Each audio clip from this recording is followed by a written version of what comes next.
It's logo one time. This one's going to involve some setup, but you know what? You're college computer science students. You can do this. It's just got some interesting things going on in here. Let me get a little light on the subject so you can see me a little better. And I'm going to stay in the bottom right hand corner. I've already got the emulator working. And when you click sign in, this here, sign in is the template. It's going to open up this App Inventor template called Logo One. And then you go to here to this handout, and it's going to bring you to this particular handout right here, and it's going to tell you that this is all the stuff you have to do. But you got to do all this work first in order to be able to do the tasks that you've been assigned. Then what you're going to do is you're also going to have to do this on Flipgrid. So when you hand it in on Flipgrid, you're going to have to show me that you've done all of these. So when you do your Flipgrid's going to show me your 40 by 40 square, your line 40, all of these. And that's what that does. Now, how do I get started? And ultimately, by the way, it's going to draw a face. And what does that look like? I'll show you here as Dr. Morelli's recording. Let me close that off. Okay, let's see. Now I tap draw and I hide the Android and there's our face. So you see what happened was he clicked draw and then it just drew this face real quick. And how did it do that? Well, we're going to play with that today. So I'm going to get rid of this. I'm going to show you how that works. First of all, how does logo work? Well, if I press forward, let's say I press forward 4 times, right? 1, 2, 3, 4. You'll notice it actually, I think it went 5. Turn it right, then I click forward, and then right, forward, forward, forward, forward, forward, right, forward, forward, forward, forward, forward, right, and then if I click hide, it'll make it disappear. Now I have myself a basic square, 4 sides, right? Reset goes right back here. Now, I've got some code in here. Let's get rid of the code. I'm actually going to show you what this code does. This is how the template will look when it comes up. When you look at your blocks, the logo will look just like this. The designer will look like this. Don't have to change anything here. This can be left alone for logo one. Let it be. But when you open up the blocks, it's going to have a bunch of blocks that are in there. Leave that alone as well. What you're going to do is you're going to go to projects, and then you're going to save project as, and you go to logo one, and I'll change it to sample, okay? I'm just going to call it logo one sample because it's the one we're going to, base our work together on. And it's just doing a quick save as, and it's, adjusted my emulator here. You want to make sure you go in and you connect your emulator to the AI companion. I've done that with the onboard emulator. And then the next thing we're going to do is we're going to actually do something else with the button draw. Because when I click button draw, you saw when he did it, it drew a face. Well, my button draw just says, I don't know how to draw yet, because we have a notifier that says, I don't know how to draw yet. The first thing we're going to do is we're going to do a 40 by 40 square. Now, how does that work? Well, the first thing we're going to do is we're going to move this guy aside. Let's put him up here because he can wait. Just be patient, right? And I'm getting my little yellow flag based on that. But the next thing that has to happen is we're going to do a 40 by or a 20 by 20 square. Let's do a 20 by 20 square. So what's going to happen for our 20 by 20 square is I'm going to go in and I'm going to tell it to move forward twice, right? Procedures, forward, forward, right? And we know how to do procedures, and then I'm going to tell it to turn. And, oops, sorry. Let's move this guy over here. I'll put all of these in there. So we'll go forward, forward, turn. So when I go in here, I click draw, and I'll go forward, forward, turn. I'll reset it. As a matter of fact, I will duplicate this.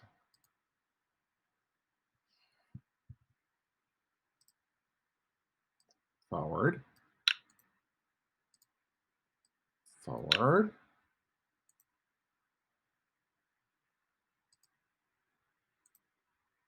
turn. I know it's a little tedious, right? Let's take a look at what happens now. Draw. Ooh, okay, now we have 2 sides. So I'll continue to do all of this. Will it duplicate all of these?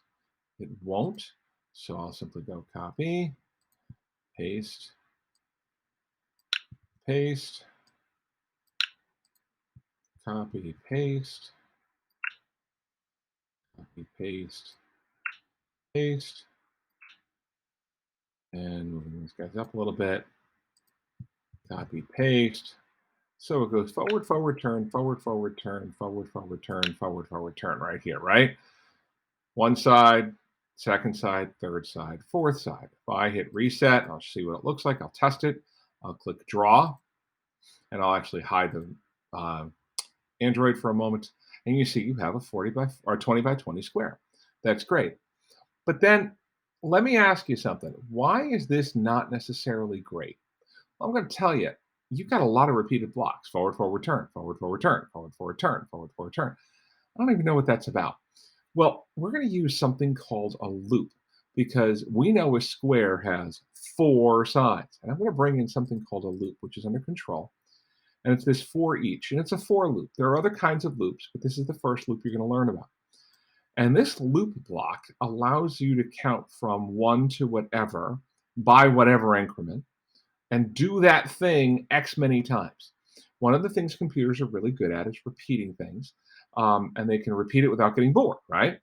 So we know that a square has four sides, right? So I'm going to go from one to four, right?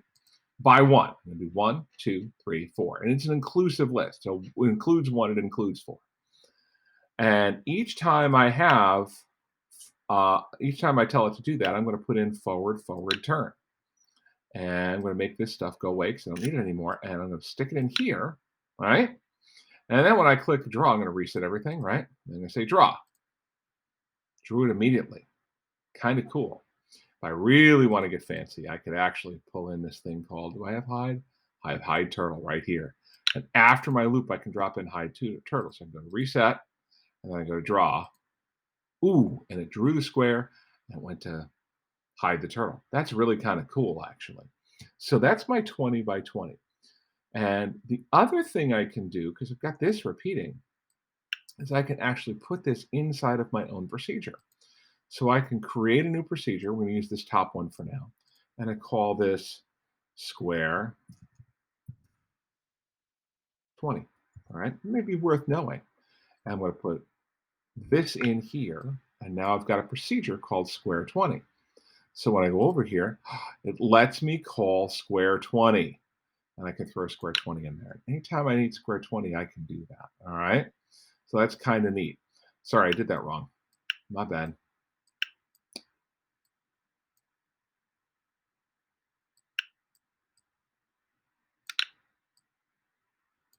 That's how that's supposed to look. So now I've got my procedure called square 20 and then hide. So what I did was I have a procedure called square 20 that says four times go forward, forward, turn, forward, forward, turn, forward, forward, turn, forward, forward, turn. Does it four times, and then it hides the turtle. Reset. There's my turtle. Draw. Choop, and there it is. What if I wanted to make this a square 30? I would go ahead and maybe I would duplicate this, right? And I would call it square 30. And I'd probably have to put in one more forward block, right? And this would be my square 30, or let's say 40. I'll change it to square 40. So I'll go in here and square 40, right? And I throw in one more forward. And maybe instead of calling square 20, I'd call square 40. And now I'll reset. It should draw a bigger square. And there it did. Okay. So whatever I tell it to draw on the button draw, it'll do that. It'll even do that for faces. That's the kind of thing you're going to do. Loops and using the commands that exist and then renaming them square 20 and square 40. What are you going to do? You are going to go in and bit by bit, you're going to read these directions and you're going to do a square 40. You're going to do a line 40. You're going to refractor everything so that you've got the proper procedures going on. And ultimately, the button's going to be draw a face. Make sure when I click draw in the end, it actually draws the whole face. You know how to do it. You have enough tools. You know that there are going to have to be sequences that you run, and then you're going to have to actually move the turtle to different points with the pen up, and then you're going to have to put the pen back down to draw the squares. It does take some work. I'm not going to kid you. But once you do all of this, I want to refactor, draw a face. I want all of this working. I want you to bring me into your blocks and show me all your blocks going on, including draw face, and put them all into your flip grid. That's the work. You're going to have to do all 5 of these right here, all the highlighted ones. Put these on your flip grid. You put all 5 of these working on your flip grid. Show me it working on your tablet, and then show me your blocks and show me how you refactored everything and how your for loops are going. Remember now, all of your for each loops are going to be by 4, from 1 to 4, because we're dealing with squares, except for maybe the lines. But the squares are all going to be plus 4s. Next one, logo 2, we're going to get into other higher level items. So get this done and turn it in on a flip grid. Good luck.